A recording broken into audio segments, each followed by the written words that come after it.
Hoy hemos tenido un bonito culto. Hemos podido celebrar juntos un domingo más la Santa Cena. Nos hemos podido acercar a tomar y participar del pan y del vino juntos. Hoy también es un día para felicitar a todas las madres. Este mes de mayo, pues, celebramos el Día de las Madres. Y también nos acercamos para considerar un texto en la Biblia, en 1 Corintios, en el capítulo 1, ahora el versículo 9, que dice: «Fiel es Dios, por el cual fuisteis llamados a la comunión con el Hijo Jesucristo, nuestro Señor». Vemos que la iglesia en Corinto, pues, una vez que tenían que usar los dones que Dios les había dado, se ponían a discutir en cuanto a qué dones eran más importantes, lo hemos dicho algunas veces. Pero gracias al Señor Jesucristo podemos tener esa relación con Dios.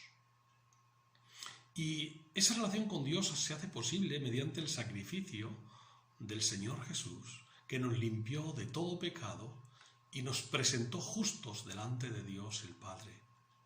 Leemos en Hebreos algunos textos que justifican, porque no entró Cristo en el santuario hecho de mano, figura del verdadero, sino que en el cielo mismo ahora se presenta por medio de la sangre de Él mismo ante Dios, y lo hace por nosotros.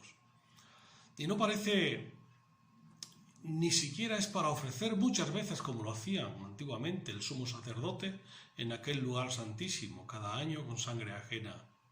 Ahora se presentó una vez para siempre por ese sacrificio de sí mismo para quitar de en medio el pecado.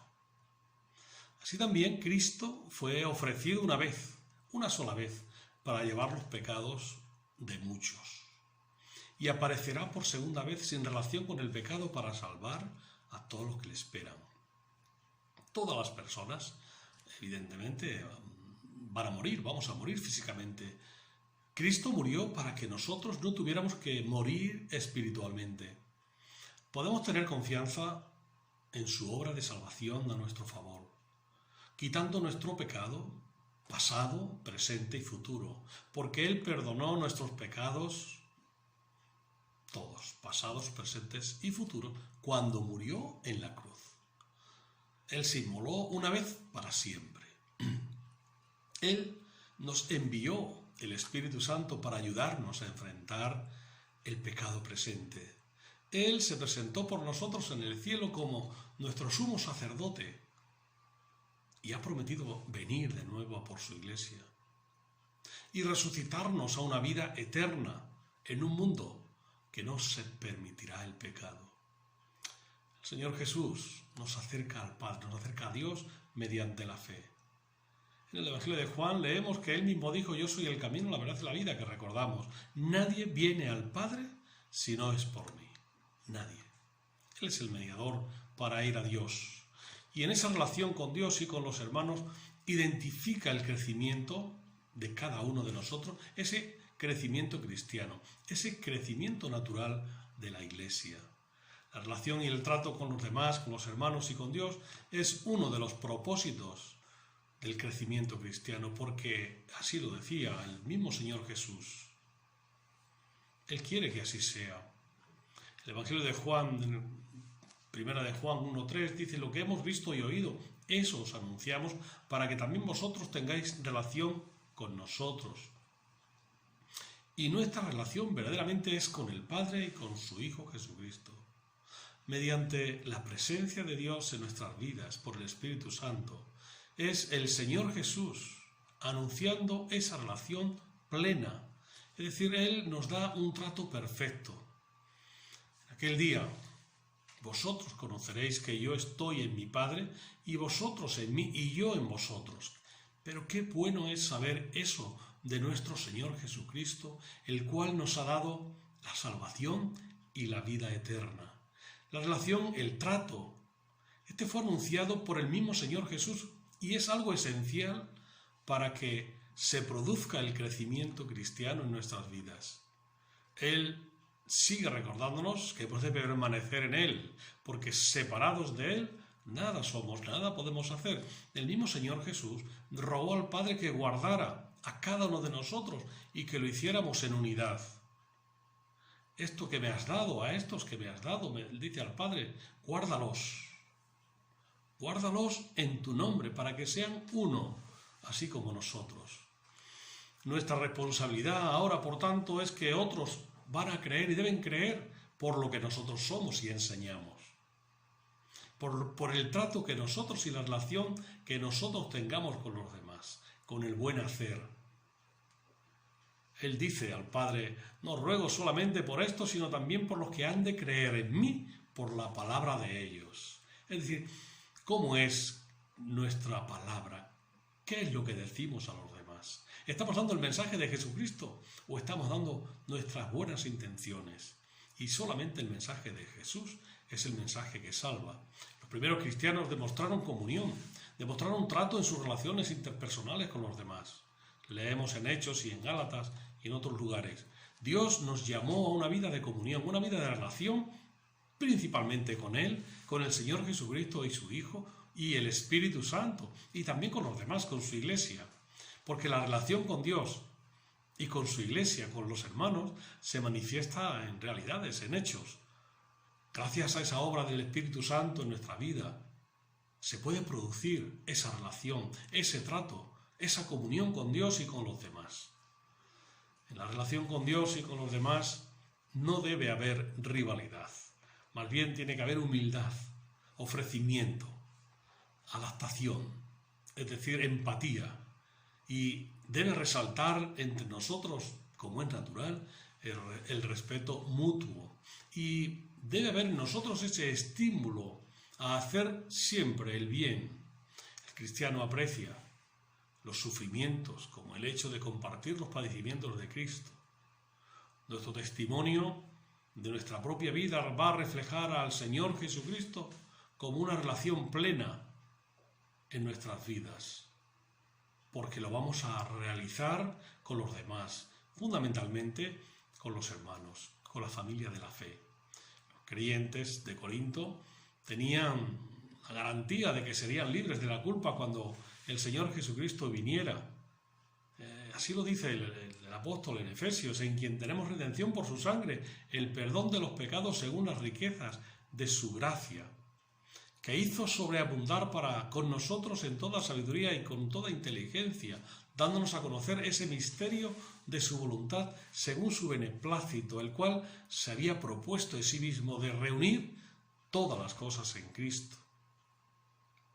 Esto no se debía a que tuvieran dones especiales o una labor muy brillante, sino por lo que Cristo había conseguido por medio de su muerte y su resurrección.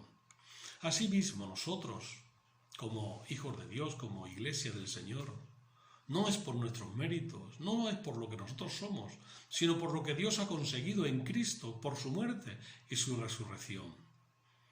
Cuando nos hemos acercado a Él por fe y le hemos recibido en nuestra vida como nuestro único y suficiente Salvador personal. Hoy es día de salvación. Si hay alguien que puede escuchar este mensaje es de salvación, porque el Señor Jesús se acerca a ti y quiere que tú te acerques a Él, que tú le reconozcas y le recibas por fe en tu corazón. Arrepiéntete de tus pecados y vuélvete a Dios. Entrega tu vida al Señor, porque todos los que creen en Cristo Jesús son considerados ahora ya sin culpa cuando Cristo vuelva, cuando Cristo venga. Si tienes fe en el Señor Jesucristo, eres salvo, tienes vida eterna, dice, es una promesa que está en la palabra de Dios, en 1 Tesalonicenses, en Hebreos y en otros textos. Es una promesa de parte de Dios. Por gracia sois salvos por medio de la fe, cuando nos acercamos a Dios por fe y le recibimos en nuestro corazón, Dios nos da la salvación y la vida eterna. Dios también nos llamó a experimentar esa relación plena con Él, porque Él quiere que tengamos esa buena relación, esa buena comunión con el Padre, con el Hijo y el Espíritu Santo, y también con ese cuerpo de Cristo que es la Iglesia, y también, además, con nuestro prójimo, con aquellos que no conocen a Cristo, con nuestro entorno, que podamos tener esas buenas palabras, esa buena relación y esas buenas acciones. Tú puedes tener esa relación con Dios si te acercas por fe y crees que Él te puede salvar y te puede dar la vida eterna, porque Cristo murió y resucitó para darnos salvación y vida eterna. Esta relación que es con Dios, con el Hijo, es con el Espíritu Santo, es una realidad, debe ser una realidad en la vida de la Iglesia y en la vida del cristiano. Y esa es la realidad que hemos de vivir, y se demuestra en las buenas obras que Dios preparó de antemano para que estuviéramos en ellas. Es decir, la empatía con los demás, el acercarnos a los demás, el consolar a los demás y el tener buenas palabras con los demás. Y entregarles y decirles que el Señor Jesús sigue ofreciendo esa salvación y vida eterna. Y hoy es un día donde hemos recordado al Señor Jesucristo en la Santa Cena. Ese cuerpo crucificado en la cruz del Calvario. Esa sangre derramada allí en ese lugar para limpiar nuestros pecados. Y también la resurrección de Cristo que hace posible que el mensaje tenga eficacia y eficiencia. Todo esto se produce gracias a la obra redentora del Señor Jesucristo en la cruz. Y Él envió al Espíritu Santo cuando Él se fue para que nosotros quedáramos con ese consolador, con esa guía específica que es el Dios mismo en nosotros, el Espíritu Santo, por el cual logramos esa íntima relación y comunión con Dios. Pero además, esa relación nos lleva a una comunión con quienes nos rodean. Y esto no es otra cosa que nos lleva en amor, en empatía. Porque así es como lo sentimos, porque se produce en nosotros el fruto del Espíritu, que entre otras cosas es amor, es gozo, es paz. Y hay tantas cosas que hemos de dar a los demás y poder dar. Y nuestra relación debe ser estrecha con Dios y con los demás, y específicamente, como decía antes, con la familia de la fe. Y esto es lo que deseo, que nuestra relación con Dios y con los demás sea lo esencial y lo prioritario en cada uno de nosotros, a pesar de las circunstancias actuales que seguimos todavía viviendo y que quizá pronto se puedan ir liberando. Pero de momento estamos así de esta manera, y que juntos, guiados por el Espíritu, nos sentimos en esa unidad que Jesús rogaba al Padre en esa oración sacerdotal que habla el Evangelio de Juan en el capítulo 17. Y en esa unidad vivimos, y en esa unidad nos sentimos unidos. Así que Dios nos bendiga, que Dios nos guíe en todo momento a sentir esa realidad en cada uno de nosotros. Vamos a tener una oración juntos. Padre Celestial, te damos gracias por este día, Padre, que nos permites vivir, que nos permites estar juntos, reunidos en tu Espíritu, Señor, alrededor de este grupo de WhatsApp, pero juntos, unidos. Y, oh Señor, escuchando tu mensaje, escuchando tu palabra, escuchando las alabanzas, escuchando las oraciones de los hermanos, pero sobre todo escuchándote a ti, escuchando lo que tú quieres decirnos a cada uno de nosotros. Rogamos, Padre, que nosotros podamos poner por obra tu mensaje, tu palabra en nuestras vidas. Gracias, oh Señor, porque hoy hemos podido participar juntos, recordar juntos tu muerte en la cruz del Calvario. Y lo hacemos, Padre, hasta que tú vengas como tú lo tienes prometido en tu palabra. Te esperamos así, oh Señor, con ese gozo que solamente tú puedes darnos. Padre, muchas gracias por tu amor, por tu misericordia, oh Señor, por tu paciencia para con cada uno de nosotros. Y nuevamente nos ponemos en tu altar, nos ponemos en tus manos como tu iglesia, oh Señor, para que tu Espíritu nos guíe en todo momento en ese camino que nos ha trazado. Oh Padre, recordamos en oración a cada una de las familias de tu iglesia, recordamos a cada uno de los miembros y a cada uno de los hijos e hijas tuyos, Señor, para que tú nos sigas bendiciendo y supliendo cada una de nuestras necesidades. En tus manos nos ponemos, oh Dios. Y ahora despídenos con tu paz y con tu bendición, y que la gracia de nuestro Señor Jesucristo, el amor de Dios nuestro Padre y la comunión del Espíritu Santo sean con todos y cada uno de nosotros, ahora y siempre. Amén y amén. Querida Iglesia, que Dios nos bendiga, que seáis felices y que nuevamente nos podamos encontrar pues en el siguiente encuentro juntos y desde luego con esa buena disposición de alabar y de recibir la palabra de Dios en nuestras vidas. Que Dios nos bendiga.